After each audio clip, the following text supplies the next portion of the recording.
আমগো বাংলাদেশে কিছু মানুষ আছে আজুরে মানুষ, যারা অন্য মানুষকে গালি না দিলে ভালো লাগে না, আর গালি দিলে সে খুব শান্তি পায়। কিন্তু আমি যদি কোনো মানুষকে গালি দিই, তার চুল দেখে আমি ছিঁড়তে পারবো? কি করতে পারবো? তার কিছুই করতে পারবো না।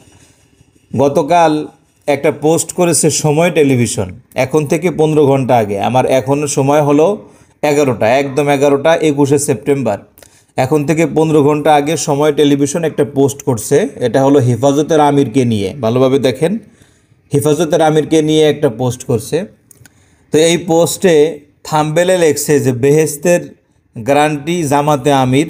এর উপরে তারা লিখছে যে আপনার সাহাবাদের তরিকায় থাকাই বেহেস্তের গ্যারান্টি হেফাজতে আমির। তো এই বেহেস্তের গ্যারান্টি হেফাজতে আমির এইটা বড় করে লেখছে, আর সাহাবাদের তরিকায় থাকা এটা মানে ছোট করে লেখছে আর কি।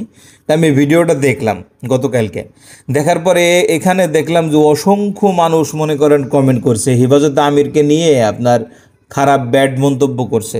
হ্যাঁ, কেউ লিখছে যে এরা এদের কি এরা সুবিধাবাদী, কেউ লেখছে এই হুজুরকে প্রশ্ন করি জামাত সমর্থন করলে জাহান্নামে যেতে হবে। আপনারা দেখে আসতে পারেন, সময় চ্যানেলে দেখে আসতে পারেন। তা আমি এই বক্তব্যটা আমি পরিপূর্ণ শুনলাম যে এই হুজুরকে, এত মুরব্বী হুজুর, এরপরে ওনার পাশে কিন্তু ওনার পাশে যে বসে আছে, ওনার পাশে বসে আছে মৌলানা মামুনুল হক সাহেবের ভাই, ওনার পাশে বসে আছে বিএনপির একজন নেতাকেও দেখলাম। তা আমি ভাবলাম যে ওনার বক্তব্যটা একটু শুনি, এত মানুষ যে গালাগালি করতেছে শুনি। তো উনি দেখলাম যে প্রথমেই যে বিষয়টা বললেন, উনি সিরাতে মুস্তাকিমের পথে যেন থাকতে পারেন, এই ব্যাপারে আল্লাহ তাআলার কাছে দোয়া চাইলেন। তো সিরাতে মুস্তাকিম আমরাও তো নামাজের ভিতরে পড়ি ইহদিনাস সিরাতাল মুস্তাকিম, তাহলে এখানে উনি তো কোনো ভুল কোনো কিছু বলে নাই। এরপরে আপনার উনি যে বিষয়গুলো বলছে ওনার এই বক্তব্যের ভিতরে, বক্তব্যটার সময় ছিল 4 মিনিট 59 সেকেন্ড। যে বিষয়টা বলেছে এটা হলো যে হুজুর পাক সাল্লাল্লাহু আলাইহি ওয়াসাল্লাম বলছে যে আমার তরিকা মানতে হবে এবং সাহাবা ইকরামের অনুসরণ করতে হবে, এরকম কিছু কথা উনি বলছে। এরপরে লাস্টে যে বলছে যে আহলে সুন্নাত ওয়াল জামাত এমন একটা দল, আহলে সুন্নাত এটা হলো যে যারা নবী মানে, সাহাবা ইকরাম মানে, তারা আহলে সুন্নাত ওয়াল জামাত। এরপরে উনি আরও কিছু বিষয় বলছে যে নবীদের উম্মতদের ভিতরে কাতার হবে 73টা, এক দল জান্নাতে যাবে আর বাদ বাকিগুলো জাহান্নামে যাবে। এরকম তো একটা কথা অনেক হুজুররাও আমাদেরকে বলে।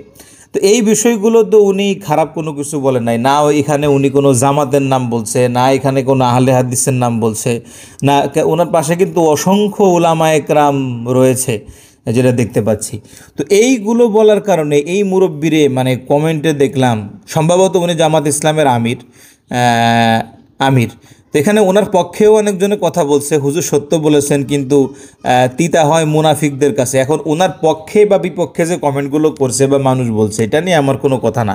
আমার কথা হলো উনি এই 3 মিনিটের বক্তব্যে যে কথাটা বলছে যে নবীজি বলছেন আমাকে মানো, আমার সাহাবা একরামরে অনুসরণ করো, তা এই কথাগুলো তো উনি খারাপ বলছে না, উনি তো খারাপ কোনো কিছু বলে নাই।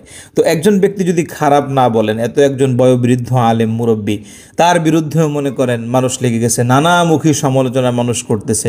আসলে প্রকৃতপক্ষে আমাদের দেশে কিছু মানুষ হলো আজাইরা, এদের কাজ হলো মানুষের সমালোচনা করা। আমি যতটুকু জানি উনি হেফাজতের আমির, কিন্তু উনি কি প্রধান আমির কিনা সত্যি কথা আমি জানি না। উনি কি মানে যদি আপনার আমির হয় বা হেফাজতের যে কোনো একটা আমির, এখন ওনার এই কথাগুলো তো সঠিক কথা নিয়ে মনে করেন আপনি তার বিরুদ্ধে বলতেছেন, কেউ পোস্ট করতেছে, কেউ করতেছে, এর ভিতরে আবার জামাত ইসলামরে জড়াইতেছে। মানে একটা বাংলাদেশের ভাই, বাংলাদেশ আসলে ভালো থাকুক এটা বাঙালিরা মনে হয় চায় না। বাংলাদেশে সঠিক কথা বলার কোনো সুযোগ নাই। বাংলাদেশে কিছু যদি আপনি চুপ করে থাকবেন, হ্যাঁ, তাহলে আর কোনো সমস্যা নাই, কিন্তু বাংলাদেশে যদি আপনি সত্য কথা বলতে যান তাহলে এ দেশে আপনার কোনো দাম নাই।